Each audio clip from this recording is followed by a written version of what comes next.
Sasa ngoja niongee kitu tena kuhusu kweli. Jana nilikwambia nikasema hivi, maana ya kweli ni uhalisia usio na shaka. Sawa jamani?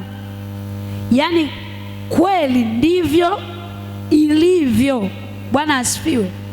Kama Yesu anamwambia Tomaso kwamba mimi ni njia, mimi ninaweza kukufikisha mahali unapotakiwa kwenda, mimi ndiye msaada wa kukusaidia wewe kwa kuyajua mambo usiyoyajua, mimi ndiye njia ya kukusaidia wewe kufikia ile hatima njema iliyokusudiwa na Mungu. Bwana asifiwe. Lakini angalia, Yesu anaongeza, anasema mimi ni kweli. Bwana asifiwe. Yaani kwamba mimi ni halisi, yaani mimi ni uhakika. Bwana asifiwe. Mimi ninachokisema ndivyo kilivyo. Yaani sijui niongeaje. Jana nilivyokuwa na mtafakari Mungu, mpaka nikasema ningekuwa na uwezo ningejipasua nichukue moyo wangu vile unaelewa ninachokifanya hapa, vile umebeba uzito, afu nikate tu vipande vipande nikudumbukizie kila uliyeko hapa, angalau labda uambue kitu. Yaani kuna namna ninatamani tuwe na mtazamo mbele za Mungu wetu aliye hai. Tukiwa na mtazamo mzuri hatutaishi maisha haya tunayoishi. Bwana asifiwe. Jamani, haleluya. Hatutakuwa watu wa kawaida.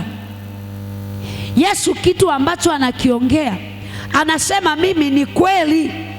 Unafikiri kwa nini anamthibitishia Tomaso?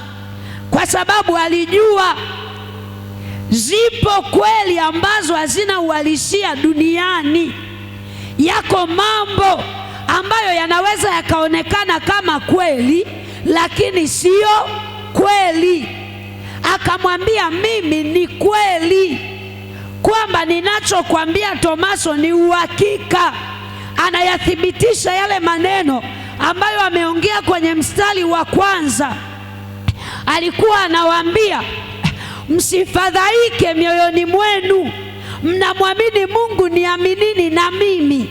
Nyumbani mwa Baba yangu mna makao mengi. Umetafuta mionekano kwa sababu hatuna uhakika na Mungu tuliye naye, hatuna uhakika na Yesu tuliye naye. Mungu anasema mtanidharau mpaka lini? Bwana asifiwe. Mungu anasema na wana wa Israeli, anasema tazama mimi ni Mungu wa wote wenye mwili. Je, kuna neno Mungu lolote lisiloliweza? Lile neno tafsiri yake ni kwamba wamemtilia mashaka, anawatazamisha tena, anasema ndiye watu, angalieni mimi ni Mungu wa watu wote wenye mwili. Je, kuna lolote lisiloliweza? Kwa nini mnanitilia mashaka? Kwa nini hamniamini? Mtasita kwenye njia mbili. Hata lini wana wa Mungu? Hata lini? Hebu chukua, ngoja nikupeleke tu polepole uone vitu ambavyo ni vya kawaida sana, ni vya kubaki vimekutoka kwa Mungu. Uko hapa kanisani, una huduma, Roho Mtakatifu anaongea na moyo ndani yako. Hebu nataka nikuulize, heshima yako waga ni kwa Mungu au kwa viongozi wako wa kiroho? Maana unaweza ukashindwa kuja ibadani, ukaulizwa kwa nini hujaja ibadani? Unajua mtumishi, unisamehe kabisa kwa kweli, yaani mambo yalikuwa mengi pale barabarani, nilikutana na changamoto. Huyo ni mtu anajitetea kwa mtumishi, anasahau kwamba alikuwa kuangalia mpira wa Simba na Yanga, alikuwa kuangalia tamthilia nyumbani, na Mungu aliye hai alikuwa anakuona wewe, na kwambia halitafutika lolote. Uko wapi? Mtu kachelewa kazini, amechelewa kwenda kusaini kwa mambo yake mwenyewe, anapokea simu ya bosi, samani bosi, niko hapa nakuja sasa hivi. Yaani nilibanwa tumbo la ghafla. Wewe angalia vile ambavyo una mashaka na Mungu, kwamba nisiposema uongo hapa nitapoteza kazi. Afadhali huyu bosi anielewe, kibarua kisije kikaharibika. Nataka nikwambie asubuhi ya leo, Yesu anajifunua kama kweli kwako, na yeye ni kweli, na anakutaka na wewe usimame katika kweli yake. Nendeni mkaseme kweli kila mtu na jirani yake, ili mumpe Bwana maingilio ya kufanya mambo kwenye maisha yenu. Bwana asifiwe.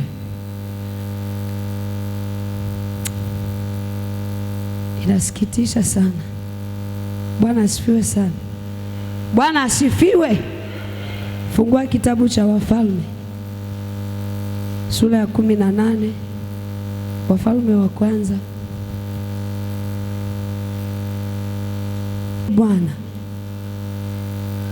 unisikie ili watu hawa wajua ya kuwa wewe Bwana ndiwe Mungu, na kuwa wewe umewageuza moyo wakurudie. Ndipo moto wa Bwana ukashuka ukaiteketeza sadaka ya kuteketezwa na kuni na mawe na mavumbi, ukayaramba yale maji yaliyokuwamo katika mfereji. Watu wote walipoona wakaanguka kifudifudi, wakasema, Bwana ndiye Mungu, Bwana ndiye Mungu. Eliya akawaambia, wakamateni hao manabii wa Baali, asiokoke hata mmoja. Wakawakamata, na Eliya akawachukua mpaka kijito cha Kishoni, akawaua huko. Bwana asifiwe. Muangalie mtu anayetembea kwenye kweli ya Bwana. Muangalie Eliya aliyejua kwamba Mungu anachokisema ni kweli, maana yeye ndiye kweli, kwamba kitu anachokisema ni ukweli, ninaiwalisia usiokuwa na shaka lolote. Alipoona watu wanaingiza uongo, ujanja, utapeli, akasema lazima nitasimama niidhihirishe kweli ambayo ni uhalisia usio na mashaka, ili hawa watu wamgeukie Bwana, wajue ya kwamba hakika huyu ndiye Bwana wa kumwabudu. Bwana asifiwe. Mungu anatafuta mtu wa namna hiyo, ambaye amemfanya Yesu kuwa kweli, ambaye ameikataa dhambi, ambaye amekimbia, anafuata kila kitu ambacho Yesu anatoa maelekezo. Angalia Eliya alichokifanya. Moyo wa Eliya ulikuwa unaumia anapoona watu wanachanganikiwa, hawaelewi wamwabudu Mungu yupi. Wakiona wale manabii wa Baali wanachanganikiwa, wanajua ni Mungu, hata kama kuna mambo yalikuwa yanafanyika.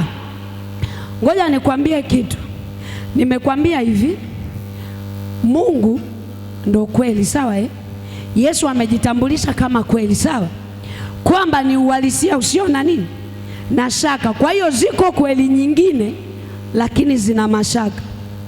Hawa miungu wa Baali, hawa watu waliokuwa wanaabudu miungu mingine, sio kwamba miungu ilikuwa iwatolei vitu, ilikuwa inawatolea, lakini si kwa uhalisia.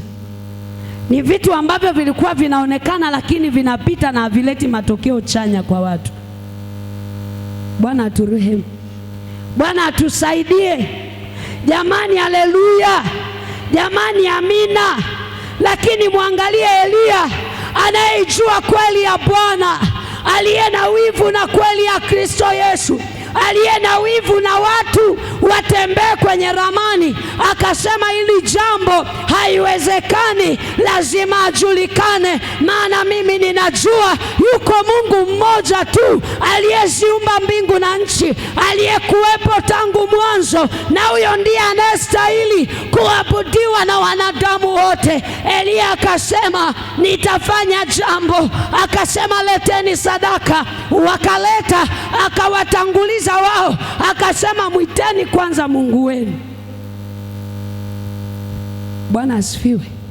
Na kwa sababu ndani ya Elia kulikuwa nia ya kuisema kweli ya Bwana, maisha ya Elia yalibeba nia ya Yesu aonekane. Ndani yako umebeba nini? Ndani yako umebeba nini? Mbona umebeba vitu vingine vinavyoonekana ni miungu mingine na upo kanisani? Bwana aturehemu sana.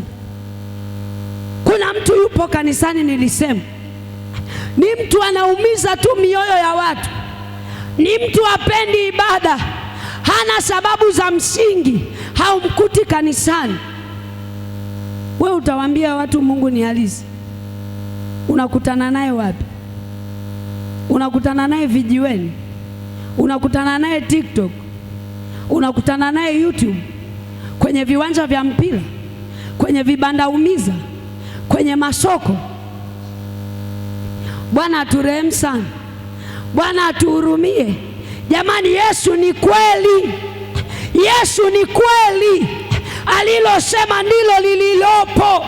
Nakwambia Yesu anarudi, wana wa Mungu, na anatafuta watu watakaoifunua kweli yake. Acha kuhangaika. Paulo alipokaa katafakari, alipokutana na Yesu kwenye ile Matendo ya Mitume 9, Paulo anakuja kuongea kwenye kitabu cha Wafilipi, anasema mambo yote naliyahesabu kuwa hasara kwa ajili ya Kristo Yesu. Wewe unaweza? Wewe kila ukiamka, yani haujawahi kwenda ukampa Mungu ibada, ukifika tu kwa Mungu, yani unajua jana sijalala, jana hatujala, jana sijui atufanya, yani ndo maisha yako. Umekuwa mtu wa lawama, umekuwa mtu wa manunguniko. Na kuambia vinyonge na vidhaifu havitaingia mbinguni. Wewe kazana, mtafute Bwana, kaa kwenye ramani. Hata kama utakuwa kwenye changamoto, lakini mpe Mungu ibada ya kweli. Kuna mtu yupo hapa kanisani hajaja kuabudu, amekuja kuleta matatizo. Yuko nje ya mfumo. Mfumo utakukataa. Mtu mwenye ufahamu haangalii maumivu, maana anajua Mungu ni mkuu kuliko maumivu nilionayo. Mungu ni mkuu kuliko chochote. Hata kama asiponisaidia leo, kesho atanisaidia. Asiponisaidia kesho, kesho kutwa atanisaidia. Na hata asiponisaidia kwenye hili, bado ninajua atabaki kuwa Mungu. Kwani unafikiri ukiwa unalia Mungu sio Mungu? Mbona mimi nilikuwa kwenye shimo na alikuwa Mungu? Kwani wengine walikuwa wapati maisha, mimi ile siku vyura wananitembea, wale wadudu wananiingia kwenye mwili? Kwani wengine walikuwa wafurahi maisha? Bwana asifiwe. Bwana asifiwe. Nasema hivi, yeye anabaki kuwa Mungu, na alivyosema ni Mungu ndivyo alivyo. Anasema mimi ni Mungu wa wote wenye mwili, na kwambia ndivyo alivyo. Anasema atarudi kulichukua kanisa, ndivyo ilivyo. Anasema kaeni ndani yangu na mimi ndani yenu, lolote mtakaloomba nitawapa, ndivyo ilivyo. Sasa unataka akupe, hujakaa ndani yake? Bwana asifiwe. Jamani, haleluya. Sijui kama kuna mtu unanielewa. Bwana asifiwe. Jamani, Bwana asifiwe. Elia akapiga yoe, akasema Bwana, na ijulikane leo hakuwa anatafuta matakwa yake, alikuwa anataka kuidhihirisha kweli ya Bwana. Akasema wewe ni halisi kupitia neno langu, kupitia maisha yangu. Ninaamini kwamba Elia alikuwa anajua kwamba Mungu amesema ukiwa na shida njoo uombe. Akaenda mbele za Bwana akiwa na uhakika kwamba lazima Bwana athibitike kwenye maisha yangu, lazima hatima ya kwangu na wengine waje wajue kwamba Yesu ni Bwana. Lakini kwa ajili ya Elia aliyejitoa akamthibitisha Bwana, mimi na wewe tunasimama leo tunasema Bwana. Tena wengine huwa wanaomba wanasema Mungu wa Elia. Nataka nikwambie, Elia alijua kweli, alimuona Bwana kwamba ni halisi, na ndivyo Bwana alitokea kama alivyo. Maana Elia alijua kwamba yeye ni Mungu, hagawani utukufu na mwanadamu, hakugawana na miungu. Alijifunua, alijidhihirisha. Nataka nikwambie, Mungu ni mkuu kuliko fedha. Nenda kasome Biblia yako. Paulo kama ni elimu alikuwa nayo, kama ni fedha alikuwa nazo, kama ni kila kitu alikuwa nacho, lakini alipokutana na Kristo akasema huyu jamani, uhalisia usio na mashaka hawezi kulinganishwa na fedha, hawezi kulinganishwa na cheo, hawezi kulinganishwa na heshima. Akasema mambo yote na yahesabu kuwa hasara. Elia nani alikuwa anatafuta kumjua Bwana? Paulo alikuwa anatafuta kumwelewa Mungu ni nani kwenye maisha yake. Akaona chochote hakina maana, akaongeza kusema na yahesabu kama mavi. Manake na hesabu kama uchafu chochote ambacho kinataka kunitoa kwa Bwana, ikiwa ni huduma nilionayo, ninaihesabu kama hasara. Siwezi kukubali eti kwa sababu ya huduma nimuache Bwana, eti nijipe heshima mwenyewe. Hapana, yeye ni Bwana, anastahili. Amesema yeye ni Bwana, na ndivyo alivyo. Anaposema mimi ni Bwana, manake yeye ni mtawala. Mimi sitakiwi kutawala, bali Bwana atawale ndani yangu. Bwana asifiwe. Lakini angalia tu wewe, yani kuwa tu mwalimu wa kwaya, yani una kiburi, haifai. Sijui mwalimu wenu ni nani, Mungu wangu. Kuwa tu kiongozi hapa, kuwasimamia watu tu, yani una kiburi, haifai. Kuwa shemasi tu, una jeuri, haifai. We, kuwa mzee wa kanisa, mimi ni mzee, anaongea na mimi ovyo ovyo, ajui mimi ni mzee. Wewe, Yesu ndo mzee wa siku. Haleluya, haleluya jamani, amina. Lazima tukubali kuhesabu mambo yote kuwa hasara, maana heshima zetu hazitokani na sisi wenyewe. Nataka nikwambie mwana wa Mungu, Biblia inaniambia uzima wa mtu haupo kwenye wingi wa vitu alivyo navyo. Una fedha tu za kubadilisha ugali na mchicha, ukila asubuhi mchicha, jioni unakula tembele, ukizidi umekula dagaa. Baada ya mwezi umeenda umenunua kakuku umechinja, unatishia watu maisha wewe. Mwenzako Paulo akasema na yahesabu kuwa kama mavi. Hebu mwangalie jirani yako, unamwonaje? Anaona hadi aibu. Jamani, haleluya jamani, amina jamani, amina. Uzima wako haupo kwenye kazi yako, yani maana yake kazi isichukue nafasi kubwa kuliko Mungu kwenye maisha yako. Biashara ulionayo isiharibu kweli ya Mungu kwenye maisha yako. Jana tulisoma kwenye kitabu cha Yohana ile sura ya 8:31 na 32, anasema ninyi mkikaa katika neno langu mmekuwa wanafunzi wangu kweli kweli. Manake mmekuwa halisi, manake ninawaona kama wanangu. Alafu anaongeza anasema, mtaifahamu kweli, nayo kweli itawaweka huru. Kwa nini leo watu hawako huru? Sasa mimi nikiongelea uhuru hapa, mimi naongea uhuru zaidi wa kiroho. Kuna mtu anaongea uhuru wa hela, yaani ufahamu umegandia hapa. Yesu anachokiongea hapa, maana yake ni hii hapa. Kukaa katika neno ni kumfuata Yesu na kumfuatilia hatua kwa hatua mpaka ufike kile kimo na kicho cha Kristo. Bwana asifiwe. Mtu yupo kanisani muongo, hajulikani, yani haeleweki. Watu wakimkuta wase kama na fulani ameokoka, basi na mimi nimeokoka. Imagine.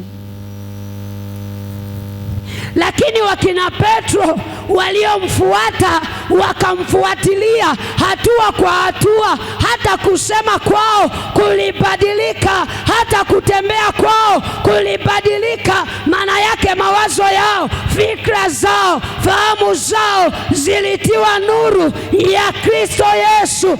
Asubuhi ya leo chagua kumfuata Yesu na kumfuatilia hatua kwa hatua. Kaa katika neno lake, jifunze. Ni mwalimu wa kweli. Anasema utaifahamu kweli. Huwezi kuifahamu kweli bila kukaa darasani. Lazima ukae kwa kumfuatilia hatua kwa hatua. Muulize kuhusu maisha yako, vile anaenenda. Soma Biblia yako, utamuona Yesu ni nani, amejifunua kama nani kwenye maisha yako. Bwana asifiwe. Kwa nini hatuna uhuru? Kuna mahali tulichepuka, kuna hatua tuliluka. Na kuambia, na kwa Mungu hakuna kuruka stage. Huwezi kupiga hatua, lazima urudi umfuatilie. Akisema kwa habari ya msamaha, umfuatilie. Akisema kwa habari ya utakatifu, mfuatilie Bwana. Ishi maisha matakatifu, wapende wengine. Lile tunda la Kristo Yesu likae ndani yako. Na kuambia utamuona Bwana, ndipo utakapowekwa huru. Leo tunaishi bila uhuru kwa sababu hatujawa wanafunzi wake kweli kweli. Tupo kanisani lakini sio wanafunzi wa Yesu. Maana dunia tunatembea nayo, tuna marafiki wasiofaa. Tumeona vitu vinavyoonekana kuwa ndio vitu vya thamani. Nataka nikwambie, Biblia inaniambia yatazameni yaliyo juu, aliko Kristo Yesu. Yeye yuko juu ya vyote. Nimekuletea kweli. Mkubali Yesu awe kweli kwenye maisha yako, hautamuona Mungu. Yaani hiyo ndo ilivyo. Elia alitaka watu wamuone Mungu na watu walimuona Bwana. Jamani, haleluya. Jamani, amina. Jamani, amina. Naomba nimalizie hiki hapa. Nataka niongee kuhusu ibada. Bwana asifiwe. Kwenye hizi kweli, unapomfuatilia Yesu hatua kwa hatua, manake unachotengeneza ni mfanano. Mfanano na nani? Tabia yake, mwenendo wake. Yaani kama unataka kutafuta role model, awe ni Yesu kwanza. Sasa Yesu alifanya ibada, unaelewa? Yesu alifanya ibada. Kuna majira wanafunzi wake walimhurumia, wakasema, mwalimu, upate chakula. Akasema, chakula changu mimi ni kuyafanya mapenzi ya Baba yangu. Unajua maana yake nini?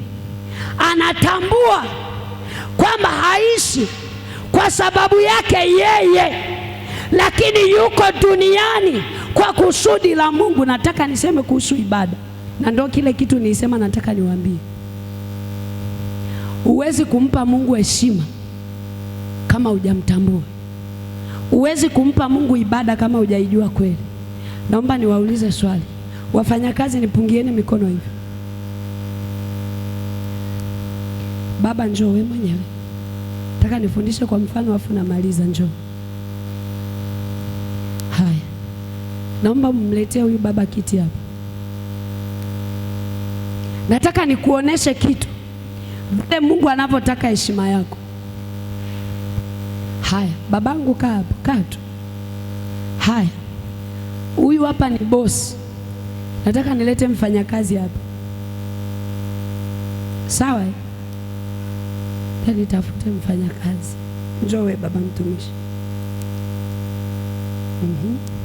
Sasa huyu ni mfanyakazi, huyu ni bosi.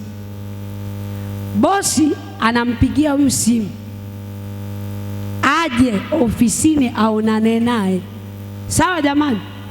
Akutane na bosi wake. Huyu hapa akutane na bosi.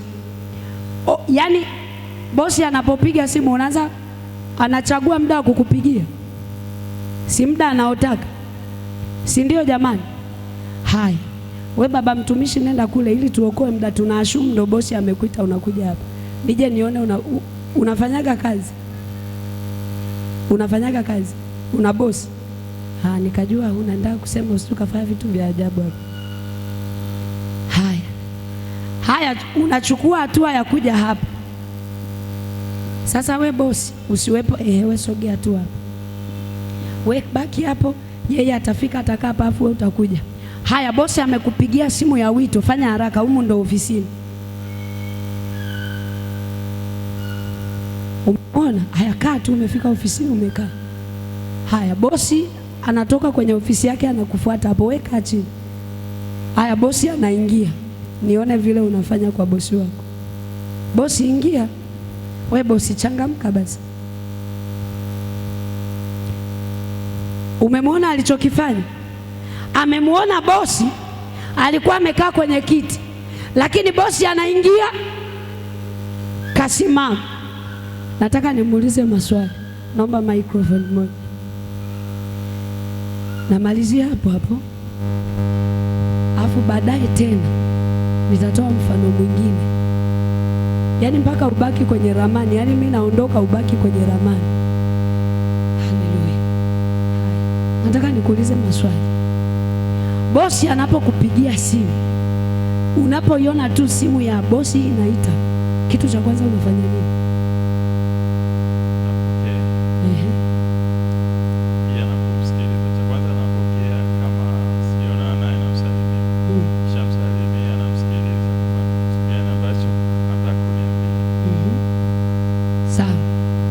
Anamsikiliza bosi ni kitu gani anataka kumwambia. Haya, unapokuja ofisini kwa bosi unazingatia nini? Maana umeshaitika wito, unazingatia nini? Nataka niwache na swali, afu tukirudi baada ya pili mjibu. Cha kwanza, kama sijamsalimia nitafika nimsalimie, nimalize. Kama ameniita nitafika pale. Kwanza si yeye kama ameniita na maana atafika ataniambia bana moja mbili. Wewe sasa, wewe si ndo bosi amekuita? Au utakuja tu umevaa fulana, yaani unaamka tu umevaa kaptula unakuja kwa bosi? Nitaenda kisha nitafika pale nitamuuliza bosi nimefika. Utavaa vazi gani? Inategemea na mazingira. Hayo mazingira gani? Ni bosi wako, yaani huyu ni wa TRA?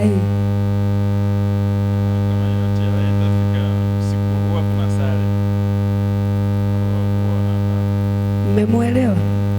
Kuna mavazi maalum ya kwenda kuonana na nani? Nataka nikuulize, hivi unapoingia ofisini unaweza ukafika pale umepiga kiduku afu umetimua nywele yako? Hapana. Tunaambizana ukweli. Mimi nimeshasema nitakuwa naongeaga kweli, sawa jamani? Kwa sababu ndo uhalisia usio na mashaka, si ndio jamani? Bwana asifiwe. Haya, naomba nikuulize swali. Ukifika kwa bosi kwenye simu yako unazingatia nini? Nikifika kwa bosi huwa kwanza, kama kuna simu inaingia huwa sipokei. Wow. Mpigieni makofi. Safi. Hata ni mazingira kanisani huwa nazima simu au huwa naweka. Mimi nasema kwa bosi, sio kanisani. Kanisani ndio tupo. Huwa sipokei. Sawa. Inakuwa na sauti, yani wakikupigia wakikupigia tu inaanza, walitaka nife kwa njaa lakini hawakujua. Waga inaitaka kwa sauti, wema wa Mungu umenizunguka, inaitaka kulingana mazingira nilopo. Kuna kilebo huwa nimeweka tu sauti ya kawaida, ila mimi nasema kwa bosi huyu, kwa bosi huwa sipokee, na huwa na sio kusema kwamba huwa napunguza sauti naiacha tu kwa kuja. Wewe huyu hana bosi. Eti bosi, hivi mfanyakazi anapokuja kwako, wewe unavyoenda kwa bosi wako, utaenda simu inaita, umeweka mlio unaita. Mheshimiwa Mama Samia Suluhu Hassan amekuita ofisini kwake, umeenda na simu inaita. Simu inaita, unamwambia sasa, Mheshimiwa Rais, nisubiri nikaongee na simu nje nikukute. Pole pole tu mniambia asanteni, wapigieni makofi, halafu namalizia hapa.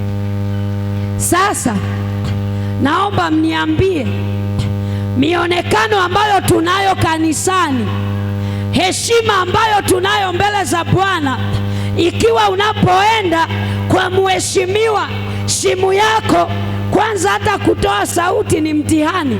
Unaishi labda kule sijapunguza hata nikiweka silent, unakuta mtu ametia kindege kwa muda, maana anaenda kukutana na mheshimiwa ambaye sio mtu wa kawaida. Lakini angalia sisi, nimekwambia Mungu ni zaidi ya mheshimiwa, Mungu ni zaidi ya fedha. Laiti kama ungejua ambaye unakuja kumpa ibada, ungenyenyekea na kutetemeka mbele zake, wala usingefanya unavyofanya.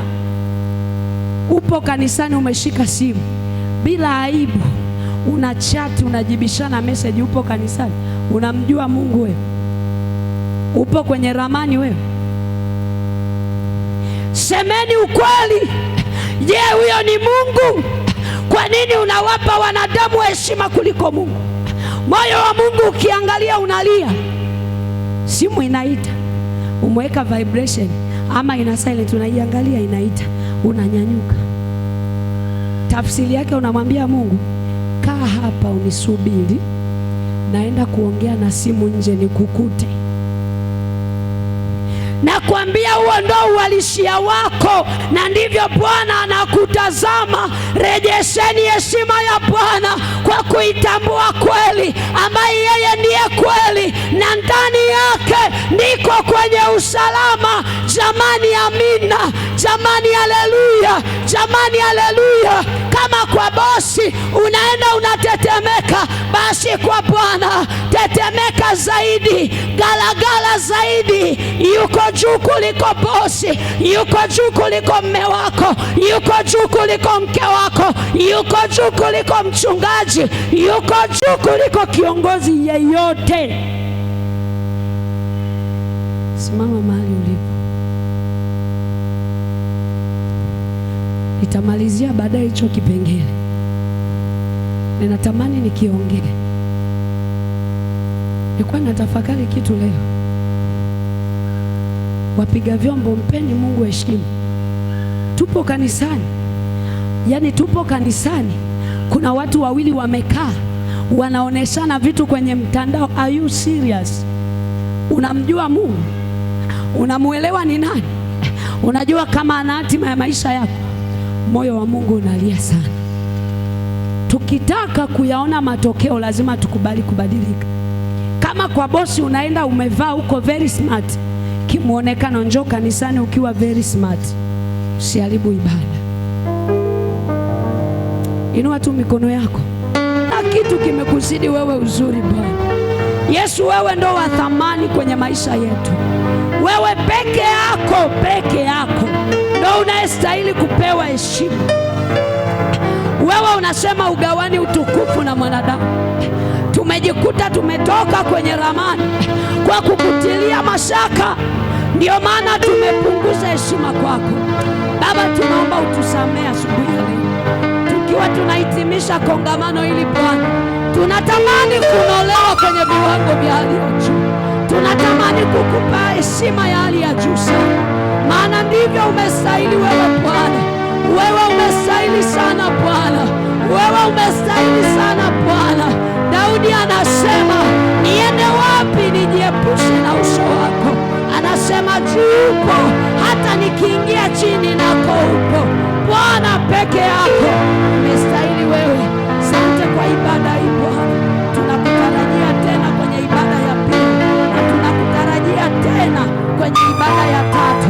Asante kwa kuwa wewe ni kweli Bwana, wewe ni uhalisia kwenye maisha yetu. Tusaidie kukupa heshima kama vile ulivyokubudia. Yesu